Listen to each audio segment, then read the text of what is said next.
Here's the thing. Here's the thing.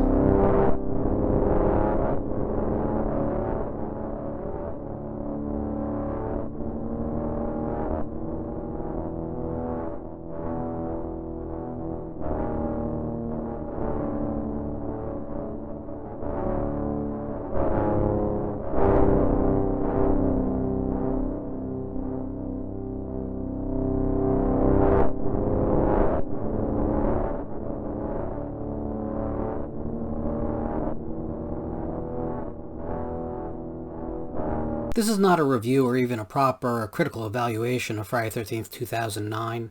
Instead, I'll try to peel back the storytelling mechanics and explain why this unenumerated entry in the franchise still haunts us. To be clear, Friday the 13th, 2009 does not qualify in any sense as a remake. It is not, at this stage, a reboot either until additional sequels actually get made. As it stands, Friday 09 occupies the same conceptual space as those late in the game, re-recorded greatest hits albums that dinosaur rock bands sometimes were encouraged to release. Outside the opening moments, the most recent member of the Friday franchise makes no attempt to retell the story of the original, choosing instead to Frankenstein together elements of the second, third, and fourth films into a patchwork quilt. The prospects of a true remake of Sean S. Cunningham's seminal Friday the 13th were never very good. Although easily the most successful of the franchise, the 1980 film has almost none of the elements that the general movie-going public has come to associate with the title. No Jason outside the ending chair jumper scare, no hockey mask, very little and restrained at that nudity, a modest body count by modern standards, and absolutely no victims that the audience is meant to root against. Friday 1980 is a non-cynical work from a time when genre filmmakers had less of a defensive, antagonistic relationship with their viewers. It's unthinkable that Cunningham's film would have ended with Alice raising up Mrs. Voorhees' machete, quipping, "Say hello to your son, in hell," and swinging at the killer's head. Things have simply changed. Any long-running movie series inevitably finds itself forced to change in order to remain relevant. Dr. No, as great as it is, wouldn't work with the young audience accustomed to the harder edge of Casino Royale. The modern Dark Knight fan is likely to turn up his nose at Tim Burton's campier 1989 take on Batman. Jason Voorhees, looming as large over the horror genre as James Bond and Bruce Wayne over spy flicks and comic book adaptations, desperately needed a modernization. Enter Jason Voorhees 2.0, a marathon-running, hostage-taking, kerosene-stealing, generator-repairing tunnel rat.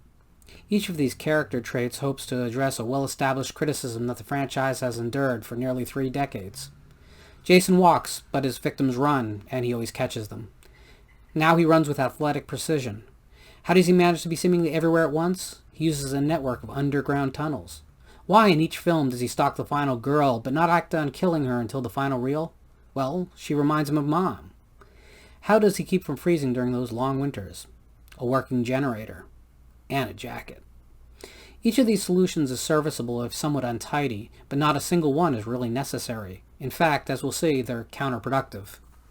Friday the 13th as a concept works best as a campfire story brought to the screen. Urban legends are not rational. They follow the logic of dreams and nightmares. Offering up plausible solutions to illogical issues undermines the greatest strength of the series and the basis of its universal appeal.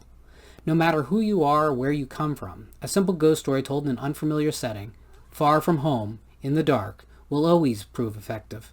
By attempting to fix the series, Friday 09 ends up sailing far from its best trajectory, in service to reparations that none of the fans required.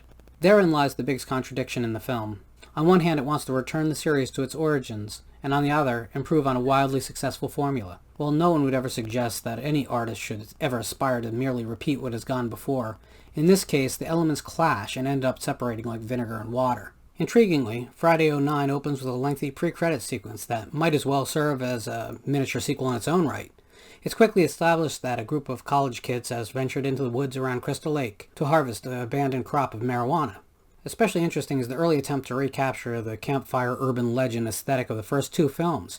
None of the characters has any first-hand knowledge of the crop since the source came from a second-hand source, which might as well be my brother's roommate's sister. It's not long before the story of Mrs. Voorhees' rampage and her son's possible survival are recounted, around an actual campfire. With marshmallows this time, no less.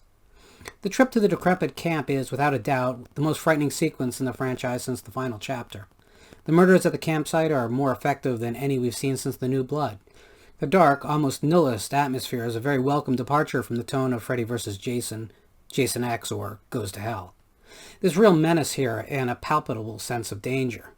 Victims have their heads split, are burnt alive, and actually suffer from their wounds. This isn't the clean, almost antiseptic murder spree of Takes Manhattan at all. Even the final girl, retreating on all fours, is unable to escape as Jason brings his machete down. Title card. If Friday the 13th 09 had ended right there, the only complaint from fans would have been its length. The pre-credit sequence, minus the thinly staged recreation of Mrs. Voorhees' decapitation, is a near-perfect distillation of all the things the audience identifies as crucial to the complete Friday the 13th experience. The remainder of the movie, which also attempts to blend iconic elements of the first 4 films, is less successful. Not that it fails completely, but it's here that all those attempts to ground the story into a hard reality come into play.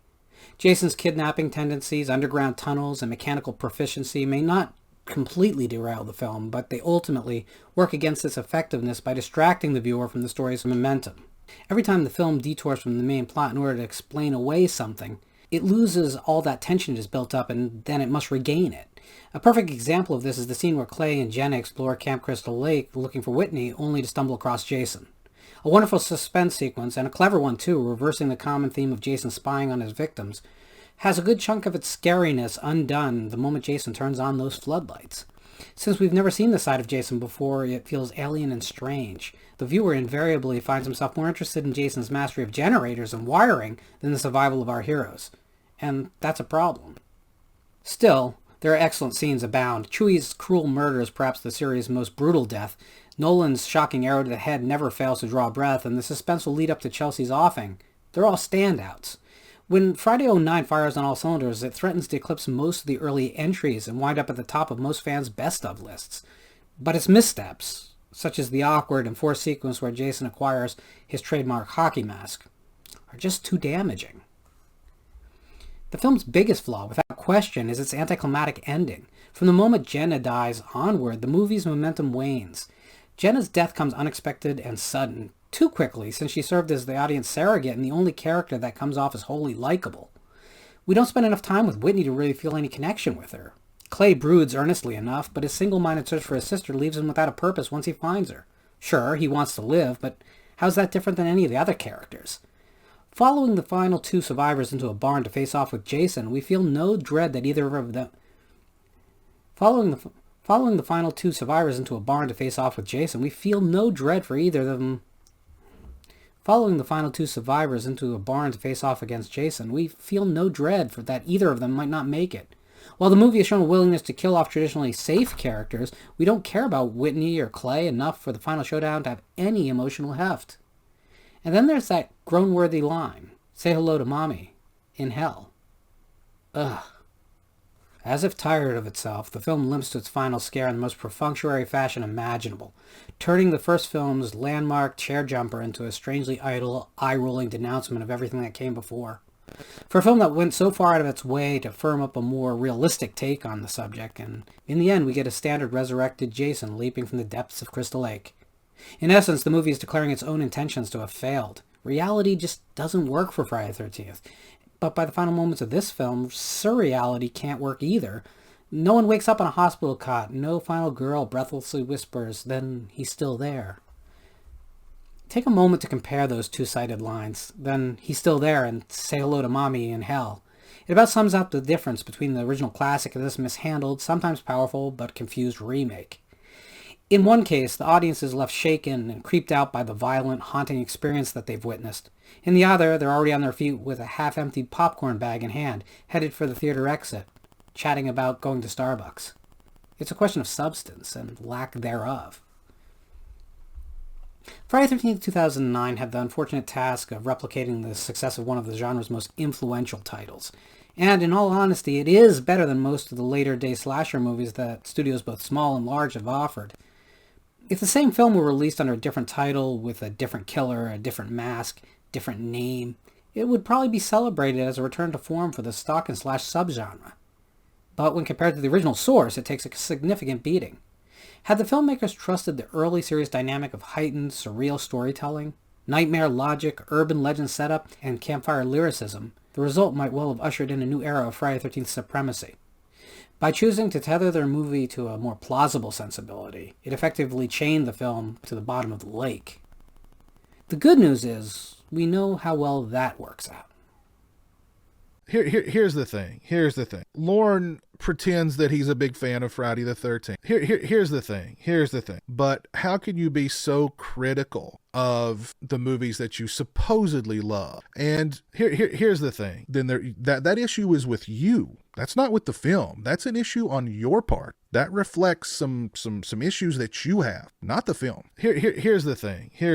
If you can't recognize an idiot did not write the dialogue between Ethel and Junior. Here's the thing. We are talking about a Lorne loves Jason X and finds no flaws or fault in Jason X. Here's the thing. Case closed. Here's the thing.